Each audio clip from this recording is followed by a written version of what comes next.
A very good evening to all of you. The topic of our class is slide में आप लोगों को दिख ही गया होगा the ancient Indian notion of righteousness and duty consciousness. तो ये हमारी आज की क्लास का टॉपिक है। पहले हम ब्रीफ में जानेंगे कि ये दोनों कॉन्सेप्ट क्या है और उसके बाद में इसको डिटेल में समझेंगे। The ancient Indian notion of righteousness and duty consciousness refers to the ethical and moral principles that guided individuals in their actions and behavior. In ancient Indian philosophy, these principles were deeply rooted in the concept of dharma. तो पहले ये देख लेते हैं कि धर्मा क्या है। Dharma can be understood as the moral and ethical duties and responsibilities that individuals have towards themselves, others, and society as a whole. It encompasses the idea of living a righteous and virtuous life, upholding one's obligations, and acting in accordance with one's social and cosmic roles. एक और slide है जो इसके बारे में बताती है कि dharma is a way of life, a reflection in the mirror of our existence. It is like the banks of a river or the shore of the ocean or the thorn on a rose. It provides a boundary, a guideline for our behavior, which, if followed, allows us to live at peace with ourselves and the world around us.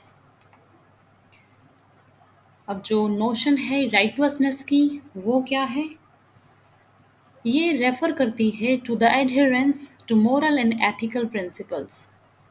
It involves acting in a just, fair and ethical manner, upholding truth, honesty and integrity in all aspects of life.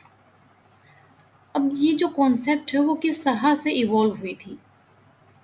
तो initially rooted in the notion of ethics and drama, righteousness has been a central theme in Indian philosophical thought, spanning legal, social, moral, and religious domains.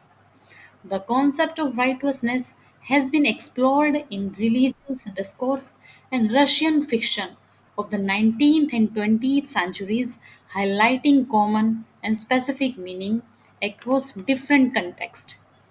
Ancient Indian scriptures like the Vedas emphasize the importance of righteousness in achieving justice, stability, and prosperity through rule compliance without heavy reliance on organized government intervention. Research had shown that righteousness, characterized by the absence of corruption and the prevalence of punishment for defectors, leads to highly stable and well being societies, surpassing those with high corruption levels. अब जो duty consciousness है ये क्या term है? The duty word in English language was derived from the French word due around 13th century to the signify repayment of obligations. In Sanskrit, the word duty is denoted by dharma.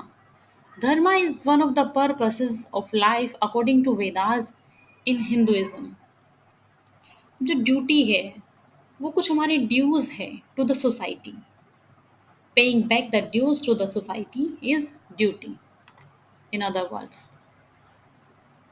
इसमें duty को बता रखा है कि how dues are accumulated, और इस slide को अभी थोड़ी देर में मैं अच्छे तरह से एक्सप्लेन करूँगी। बट बिफोर दैट एक्सप्लेनेशन थोड़ा सा ब्रीफ में हम एक बार ये भी देख लेते हैं कि जो ड्यूटी कॉन्शियसनेस की नोशन है वो क्या है। It emphasizes the importance of fulfilling one's responsibilities and obligations without attachment to the outcomes. It encourages individuals to act selflessly, with a sense of duty and responsibility towards others, regardless of personal gain or reward. Both righteousness and duty consciousness are considered essential for leading a meaningful and purposeful life in ancient Indian philosophy. They provide a framework for individuals to navigate their actions and decisions, promoting harmony, social cohesion, and personal growth. अब जो राइटुअसनेस है उसको एक बार detail में देख लेते हैं। जैसे अभी बताया गया था कि जो धर्मा है वो राइटुअसनेस का एक प्रिंसिपल है। It is the unifier and sustainer of social life. The code of righteousness is meant to help us regulate our lives in this world. Just as we need a constitution, written or otherwise, that help us make the framework for the governance of a country or an institution. Since the constitution of a country is conceived and framed by human intellect, it could become out of context over the passage of time, and therefore amendments may become necessary from time to time. On the other hand, the rules of righteousness are evolved by the Supreme. They are valuable and relevant in any context, and hence they are eternal. There is no room for corruption in its implementation. All are equal before it. Righteousness brings as its consequence happiness both in this world and in the next. If we protect it, it will protect us. Righteousness leads us to the path of perfection and glory and help us to have direct communion with the Supreme. Righteousness is at the heart of ethics, striving intently to upholding it is the purusharth or the concept of pursuit of life.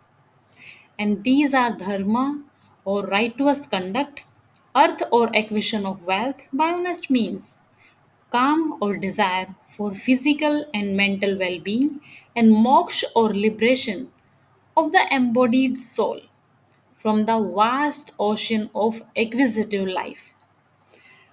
हमारे जो scriptures हैं वो कहते हैं कि धर्म और जो मोक्ष है are like the river bed to earth and kama and so should never be breached. जब महाभारत का जो वार हुआ था उसके एंड में जब Bheeshma when he was lying on a bed of arrows tells Yudhishthir that whatever creates कि कुछ भी whatever जो कॉन्फ्लिक्ट को क्रिएट करता है वो नॉन राइटोसनेस है and whatever puts an end to conflict and brings about unity and harmony is righteousness। ये भीष्म पितामह ने महाभारत का जब जो युद्ध हो रहा था वो अपने एंड की तरफ था तब उन्होंने ये राइटवसनेस की एक डेफिनेशन दी थी कि जो कुछ भी कॉन्फ्लिक्ट को क्रिएट करता है वो नॉन राइटवसनेस है और जो भी कॉन्फ्लिक्ट को एंड करता है और यूनिटी और हार्मनी को ब्रिंग करता है वो राइटवसनेस है। Anything that helps to unite all and generate love and universal brotherhood is righteous. यानी जो चीज़ भी हम सबको यूनाइट करती है और लव को जनरेट करती है और यूनिवर्सल ब्रदरहुड की जो फीलिंग है उसको स्प्रेड करती है वो राइटवस है। एनीथिंग जो डिसएग्रीमेंट क्रिएट करती है डिवाइड करती है डिसहार्मनी क्रिएट करती है among the people in the society वो नॉन राइटवस है। Any righteous acts brings good karma. अब जैसे एक फेमस कोट भी आप लोगों ने सुनी होगी कि धर्मो रक्षति रक्षिता। धर्मो रक्षति रक्षिता इसमें एक इंसिडेंट है during the Mahabharata war illustrate this. यानी वो जो ये जो कोट जो भी बोली गई है धर्मो रक्षति रक्षिता ये एक महाभारत का जो वार हो रहा था उस टाइम एक इंसिडेंट हुआ था तो उसके बारे में कुछ इलिस्ट्रेट करती है। During the war in the thick of combat, Arjuna sees a blurred vision, like a figure exuding a flame like radiance. In the opposite camp, At the end of the day, an intrigued Arjuna asked Vyasa, "What was that blur of light? A figure. I think I could see in the opposite camp, even as I was engaged in combat." Uh, तो व्यासा ने पूछा, "son, did you notice the figure holding a trident?" तो अर्जुना कहता है, यानी अर्जुन बोलता है कि yes, I could see a trident in the hand. तो व्यास बोलते हैं, he is none other than Maharudradeva. He is helping you since the war which you Pandavas are fighting is dharmic. Arjuna पूछते हैं, if Shiva wants to assist me in the war, why is he in the Kauravas camp? What is he doing there? तो व्यासा बताते हैं, यानी व्यास बताते हैं अर्जुन को, that Maharudradev does not tolerate adharma. He is there to deter those who have supported adharma. He is known for destruction by his mere presence in their camp. He is sucking all the vigor of the warriors on that side. Hence, warriors who were known for their strength now seem weak, sapped of energy. Hence, Korwa warriors who were known for their strength now seem weak and sapped of energy. I'm telling you again. तो जो व्यासा है वो कहते हैं, बताते हैं अर्जुन को, that whatever is done in righteousness, the support to that act comes from all sides. Vyasa says in the Mahabharata, do not forsake your code of righteousness out of desire, being overwhelmed by fear or greed, or even when threatened with death, as righteousness is eternal, whereas being happy or unhappy is momentary. The embodied soul is eternal, and the gross body is perishable. ये लाइनें व्यासा ने महाभारत में बोली थी। तो it all talks about the righteousness. अब हम जो ड्यूटी कॉन्शियसनेस है, एक बार उसको अच्छे से देख लेते हैं। ये हम देख चुके हैं कि जो ड्यूटी है, इंग्लिश लैंग्वेज का एक वर्ड है जिसको डिराइव किया गया था फ्रेंच वर्ड ड्यू से 13th सेंचुरी में, जो सिग्निफाई करती है रीपेमेंट ऑफ ऑब्लिगेशंस। और संस्कृत में जो वर्ड ड्यूटी है वो डिनोट किया जाता है धर्म के द्वारा। Dharma is one of the purpose of life according to Vedas in Hinduism. Dharma is the performance of action in an ethical manner. और जब भगवत गीता की ट्रांसलेशन हम करते हैं बाय द इंटरनेशनल या फिर जो एक सोसाइटी है, Krishna consciousness, international society of Krishna consciousness, उसमें जो ये वर्ड ड्यूटी है ये 30 टाइम्स अपीयर हुआ था। लाइकवाइज इस्लाम और जो क्रिश्चियनिटी है वो भी ड्यूटी के बारे में बात करते हैं। सिमिलरली सिखिज्म में भी एक पिलर है लाइफ का जिसे कीरत करनी बोला जाता है, जिसका मतलब है working and earning through hard work and living our family way of life by practicing truthfulness and honesty in all the dealings. धर्म एक इम्पोर्टेंट डॉक्ट्राइन है बुद्धिज्म के अंदर भी। सभी जो रिलीजन है वो अ, इसके बारे में बात करते हैं।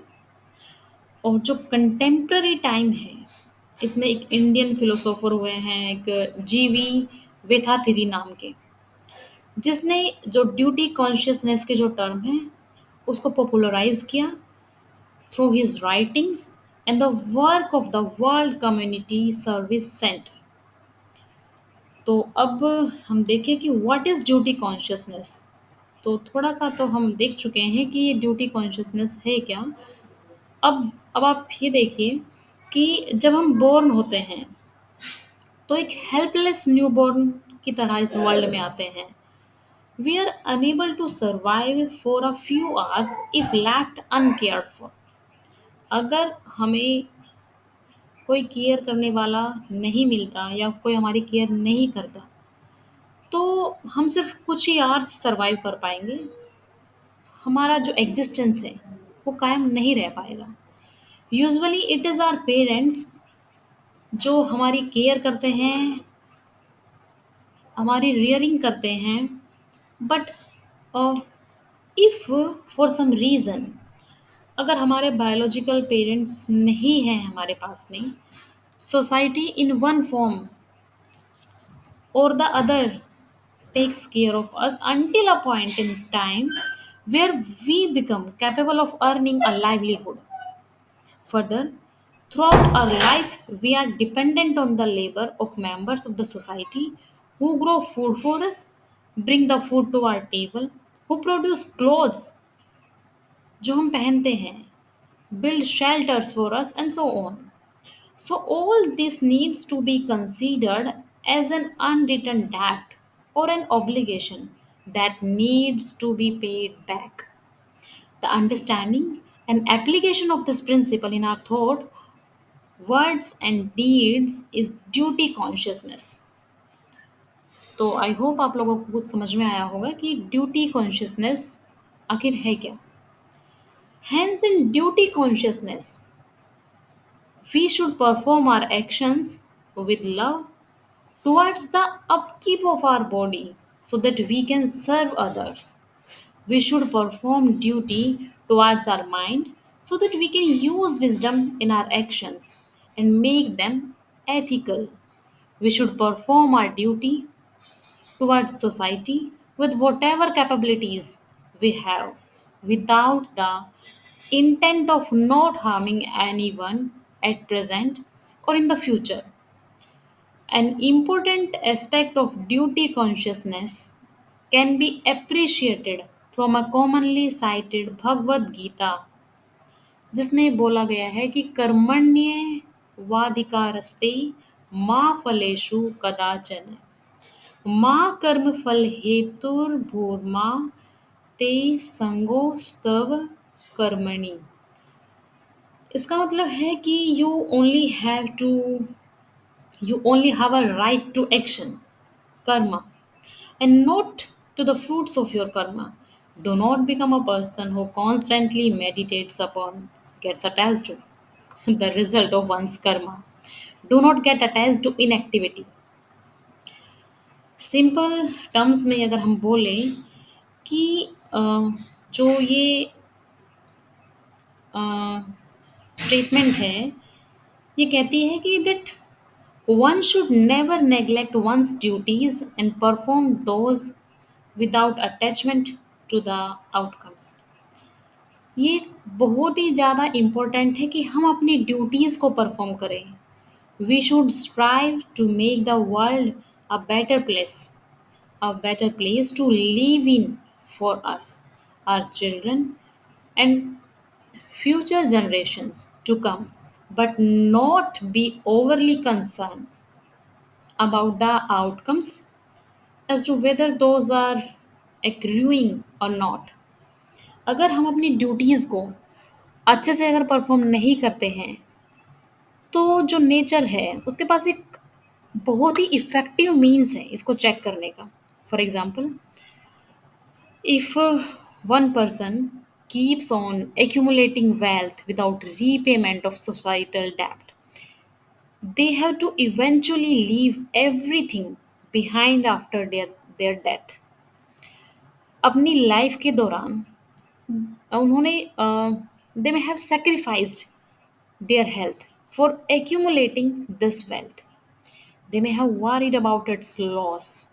They may have used unethical means and faced consequences.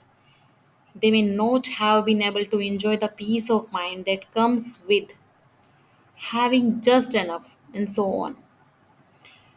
इस एग्जाम्पल में अगर एक पर्सन एथिकल मीन्स अगर यूज़ करता है वेल्थ को एक्यूमुलेट करने के लिए और चैनलाइज करता है उसे for the welfare of those in need after reaching his और हर goals, then peace and harmony would have been a byproduct.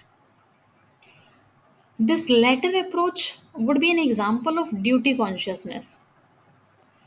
अब अगर आप लोग देखिए, कई बार ऐसा जब ड्यूटी कॉन्शियसनेस की या फिर ड्यूटी की बात की जाती है, तो ये चीज़ आप सब जानते हो कि जैसे अगर आप लोगों का काम है स्टडी करना या किसी का काम है जॉब करना, यानी कुछ भी किसी की कोई भी ड्यूटी हो सकती है, ठीक है?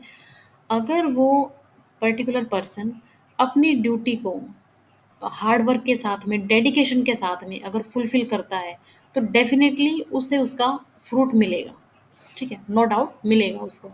और दूसरी तरफ एक पर्सन है जो लेज़ीनेस दिखाता रहता है, अपनी जो ड्यूटी है उसको फुलफ़िल नहीं करता या सिर्फ़ उससे सिर्फ़ काम चुराता रहता है, जी चुराना जिसको बोलते हैं, वो करता रहता है। तो अभी वो सिर्फ़ उस टाइम के लिए ही अपना लेज़ीनेस दिखा के थोड़ा मतलब ये सोच रहा है कि हाँ, मैं एन्जॉय कर रहा हूँ अपनी लाइफ़ में जो मैं मस्त हूँ या इस तरह से कुछ भी वो बोल सकता है। लेकिन जो फ्रूट है उसका, क्या वो एप्रोप्रिएट मिलेगा उसको? थोड़े टाइम के बाद जब जो फ्रूट मिलने का जो टाइम आएगा, उसके पास एप्रोप्रिएट फ्रूट नहीं रहेगा और सिर्फ़ उस व्यक्ति के पास में जो अपनी ड्यूटी को फुलफ़िल नहीं कर रहा है, पछताने के अलावा उसके पास कुछ नहीं रह जाएगा। और दूसरी साइड जो व्यक्ति अपनी ड्यूटी को ईमानदारी से फ़ॉलो कर रहा है, उसके पास ढेरों ढेरों अचीवमेंट होगी।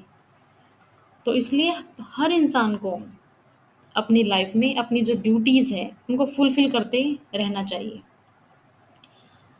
In a world that is so focused on rights, what does duty consciousness mean? अब ये देखिए, अब कई लोग हैं जो सिर्फ़ ओनली राइट पे ही फ़ोकस करना चाहते हैं, ड्यूटीज़ पे फ़ोकस नहीं करना चाहते। We talk here about human rights. We talk about rights regarding education. We talk about rights about health. We talk about rights regarding employment. We talk about their violation.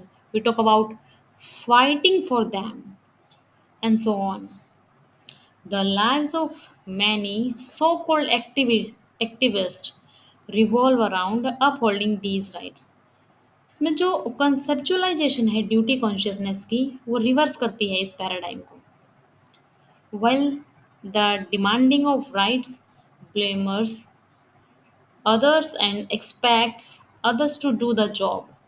Duty consciousness places the responsibility on each person that I will do it. Each one of us, after attaining a certain age, has the capability to contribute towards the welfare of self, family, and society. Bearing a few exceptions, most of us have these capabilities with varying levels of skill sets. उनके लिए such as people with severe disabilities या फिर जो old है society must make provisions. Other than that, everyone has a responsibility to do their share of duties. यानी सभी को जो भी उनका शेयर है ड्यूटीज़ का उसको करना चाहिए मतलब अपनी ड्यूटी को निभाना चाहिए। If each one does their duty correctly, then there is no question for anyone to ask for right. Okay? Like if a husband takes care of his wife through his duties, and his wife takes care of the husband through her duties, where is the disharmony or clamor for rights? क्या वहाँ पर disharmony होगी? जब सभी अपनी-अपनी duties fulfil कर रहे हैं, तो राइट ऑटोमैटिकली उसमें हो जाता मिल जाता है उनको उनका। अब जैसे कोई एम्प्लॉयर है, अपने एम्प्लॉइज़ की काफ़ी अच्छे से देखभाल करता है by performing their duties and the employee does their duty by taking care of the job diligently, then where is the question for rights? This can be practiced in each sphere of life. However, it must begin with each individual. I hope you are getting what I'm trying to say. कि it must begin with each individual. Okay? यानी सभी को अपनी अपनी जो duty है वो fulfil करनी ही होगी drop by drop the ocean is created, all of us on the path of spirituality must perform our duty with commitment. To sum up, we must not shy away from doing our duties with fervor. We must take self responsibility as far as possible for satisfying our needs, our family's needs, and then diverting the rest of the efforts for the betterment of society. Each one should not underestimate their potential and power in alleviating the functioning of humankind while being on the spiritual path through duty consciousness.